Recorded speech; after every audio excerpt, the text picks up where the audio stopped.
So John, you wanted to tell us a story. Okay, sure. Just one thing that we really value is just to hearing God's voice, and we just want to take the time to be available to Him and be like Isaiah, who said, "Here I am, Lord, send me." And we just want to go wherever and do whatever, because just to believe that God's so faithful when we step out, and even though we kind of a little bit scared sometimes, God's always going to meet us in these situations. And so yesterday we went down to the east side of the city, and the east side's got a bit of a reputation for being really down and out. This is a rough area of the city, and you don't want to be out there by yourself or at night, and it's a really tough place to be. There's a lot of homeless people there, lots of addicts. There's a really big sex trafficking industry down there, and so we just really felt the Lord say, we want you to just go down there and be a presence. And one thing as well, we really felt that we should go to this tent village that they have set up. And so yesterday afternoon we went there, and we just asked the question, what is this place all about and what's going on? And so we just went there, and we got introduced to one of the elders.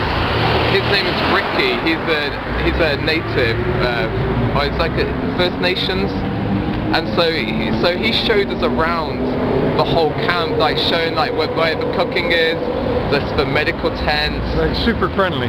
Really nice, yeah. And he was talking about he loves to play the banjo and the guitar, so they play at night.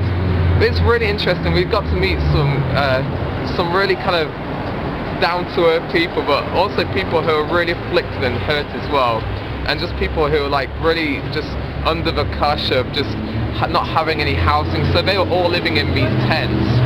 And so we were actually invited to pray just over the property by the elders, and so we asked the Lord that He would just protect the people there and that He would bless them as well. But it's really cool though, just how you just listening to the Lord, you just go to these amazing places, you can meet these great people, and perhaps with that interaction, John, it's almost like you got more out of it than they did. You know, that's the experience of that will stay with you, won't it? It really does, yeah. And I really hope as well that our prayers are answered as well, like that the Lord will really be with them, because there is a lot of injustice, so we want to see that happen. So thank you so much for sharing that. That's my pleasure.